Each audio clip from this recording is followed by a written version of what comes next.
aujourd'hui avec un nouveau cas client, celui de Comptoir des Cotonniers et de Princesse Tam Tam. Comment les conseillers de vente se sont transformés en de véritables vendeurs augmentés. Pour aborder ce sujet, Serge Langagne pour le groupe Fast Retailing et Danielita pour BI Retail.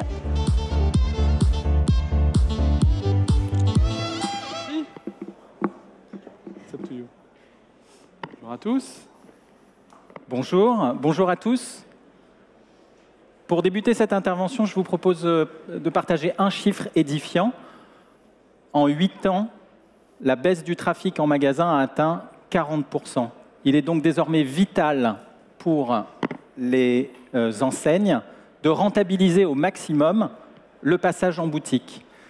Pour ce retour d'expérience, on vous propose donc de partager un projet qui s'appelle Client First, qui a été mené avec les enseignes Comptoir des Cotonniers et Princesse Tam Tam. Serge, est-ce que tu peux nous dire un mot des protagonistes? Alors effectivement, je peux vous parler de marques que vous connaissez. Comptoir des Cotonniers, qui a toujours été autour de la thématique de la maman et de la fille.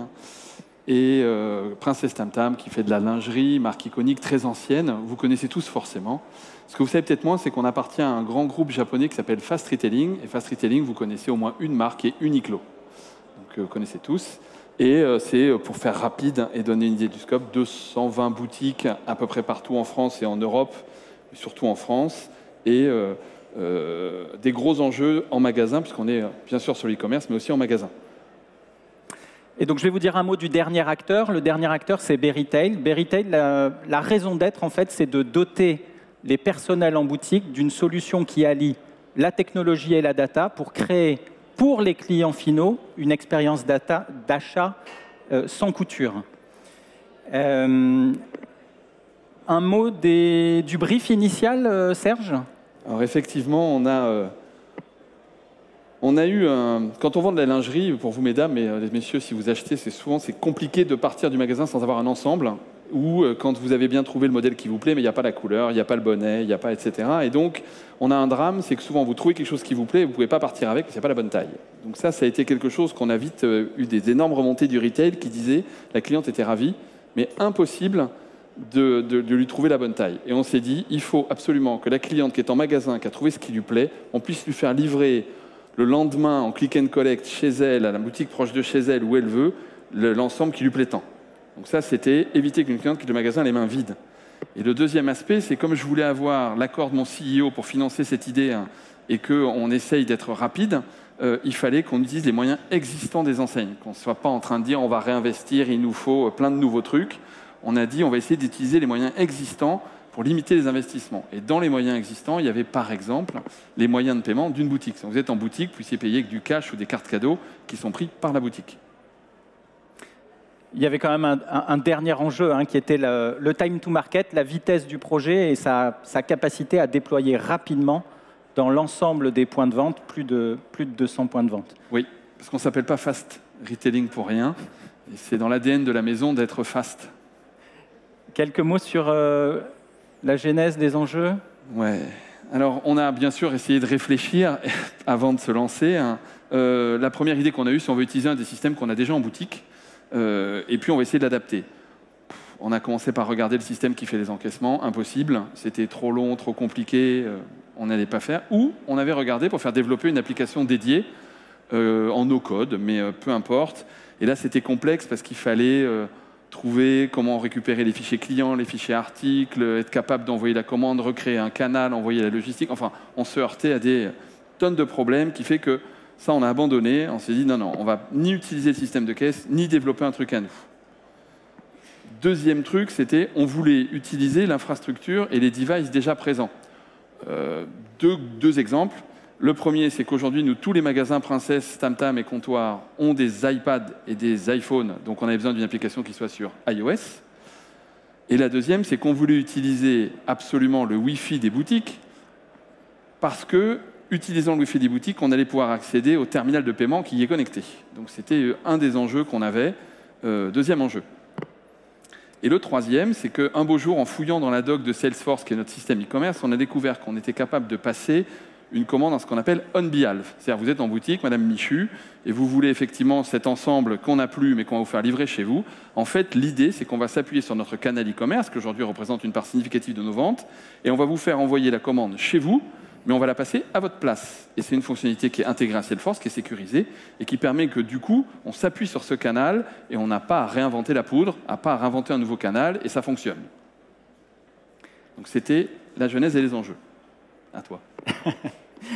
Et donc, pourquoi Berrytail a été une réponse? Berrytail, c'est une application qui était d'ores et déjà éprouvée dans de multiples enseignes, du prêt-à-porter, du luxe, de la joaillerie, de la bijouterie, enfin bon, de multiples enseignes, et éprouvée en situation de client-facing. Et ça, c'était un élément clé dans la décision pour Princesse Tam Tam et Comptoir. C'est vrai. Ce qui nous a beaucoup plu après, c'est que cette application, non content d'exister et d'avoir déjà été utilisée chez des confrères / concurrents, c'est qu'elle était complètement basée et interfacée nativement à Salesforce, qui est notre système, comme je le disais, ce qui nous est gagné, et en tout cas nous permettait d'imaginer gagner beaucoup de temps. Donc là, ça a été un deuxième argument décisif. Alors pour être tout à fait honnête, la fonctionnalité de commande on behalf, commande pour le compte de la cliente, n'existait pas lorsqu'on a initié nos discussions. C'est vrai. Et dès le premier jour, avant même de collaborer ensemble, on a proposé d'adapter la roadmap produit et d'inclure cette fonctionnalité très rapidement pour répondre à ce premier enjeu des marques Comptoir et Princesse Tam Tam. Et c'est vrai que très vite, il y a eu entre nous une logique de partenariat, des discussions au bon niveau, avec une vraie implication, une vraie compréhension de notre besoin. Y compris financier d'ailleurs, mais sur ça. Et puis, ce qui nous a aussi beaucoup plu, c'est quand l'application existait, qu'elle était déjà déployée, c'est qu'il y avait plein de choses en plus, au-delà de la commande on behalf. Par exemple, on parle du clienteling avec 2 L, moi j'aime bien, mais on parle des capacités à faire du phoning, on parle de capacité à consulter le fichier client, le catalogue, plein de choses qui étaient... Si on avait fait une application nous-mêmes, on n'aurait pas eu tout ça. Enfin, on n'aurait pas eu dès le début. Donc c'était ce qui nous a beaucoup plu, c'est que ça allait vraiment plus loin que notre besoin initial, dans une logique de partenariat, sur Salesforce et sur iOS, c'est merveilleux. Le vendeur est devenu un vendeur augmenté, il est désormais doté de super pouvoirs. Un mot du look and feel ou de ce à quoi ça ressemble. Donc il y a quelques écrans. Dès le départ de la conception de cette application, il y a eu une attention particulière sur l'ergonomie, ce qui fait que la solution est réellement adoptée par les conseillères, les conseillers en point de vente. Et ça, c'est une des forces de la solution Berrytail. Au-delà de ça, Serge a évoqué la présence d'iPhone, d'iPad. C'est bien sûr des choses qui existent et qui offrent un confort d'interaction entre la conseillère en point de vente et la cliente finale.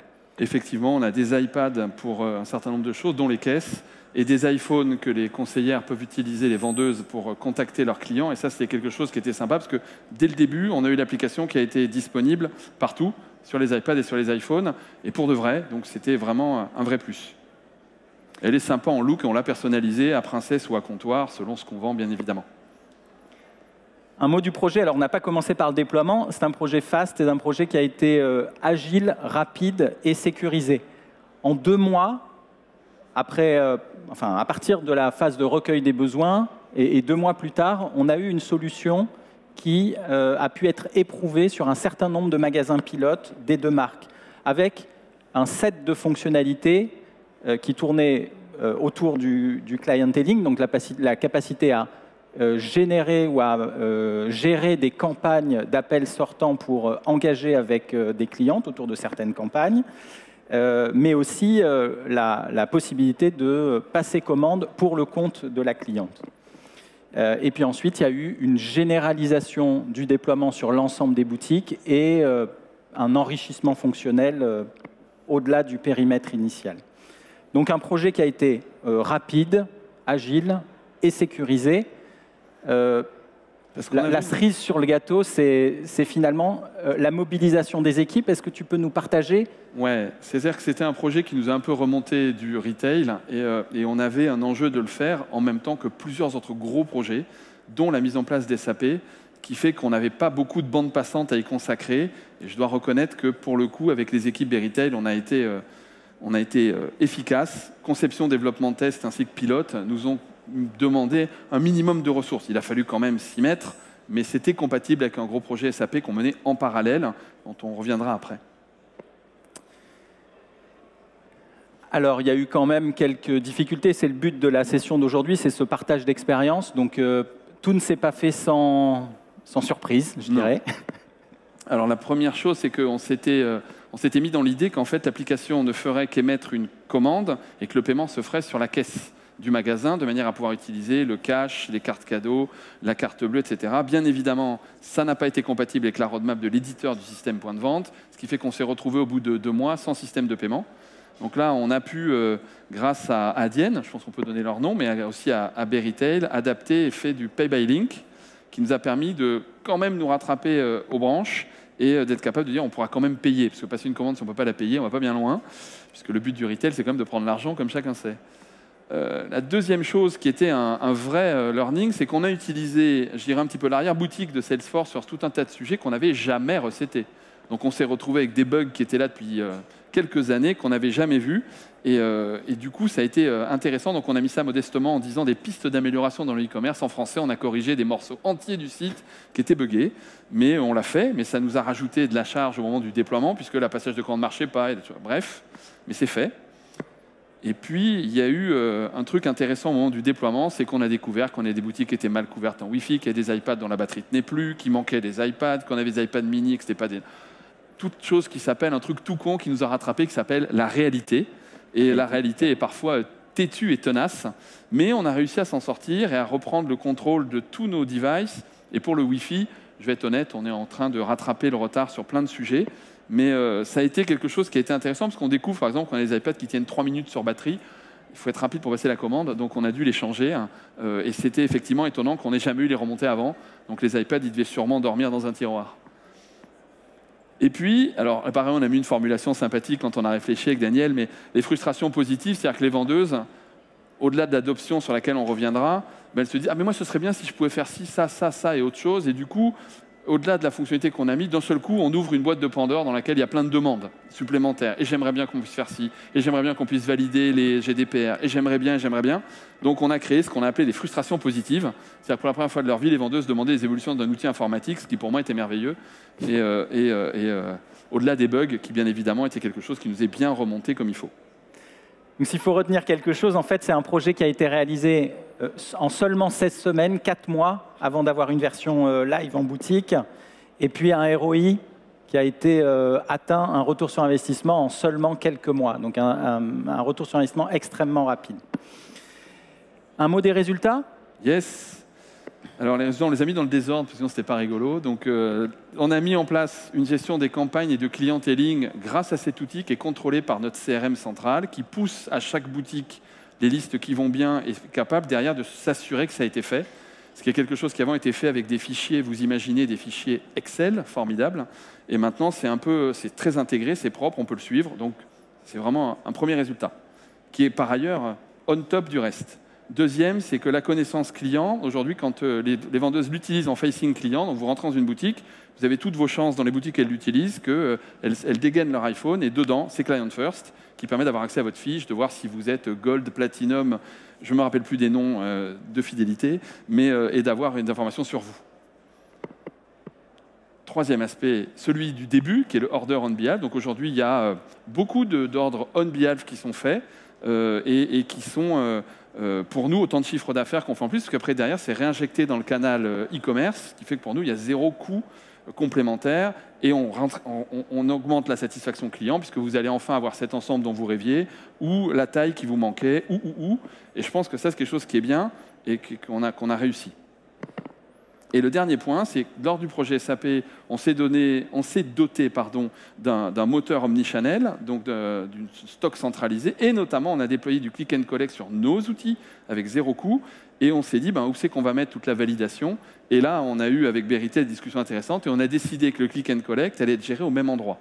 Ce qui fait que cette application, nous, l'objectif qu'on avait, c'est qu'elle soit pas dans le tiroir justement, mais qu'elle soit utilisée. Et grâce au Click and Collect, ça rajoute une occasion de sortir l'app, c'est de se dire, ah ben aussi, je pourrais passer les commandes, puisqu'aujourd'hui, le premier point qui est important pour nous, c'est que quand la vendeuse voit qu'elle n'a pas votre taille, votre couleur, les deux, elle, tout de suite, elle pense, se dire, mais madame, je peux vous le faire livrer demain, ici ou chez vous. Et c'est quelque chose qui est important.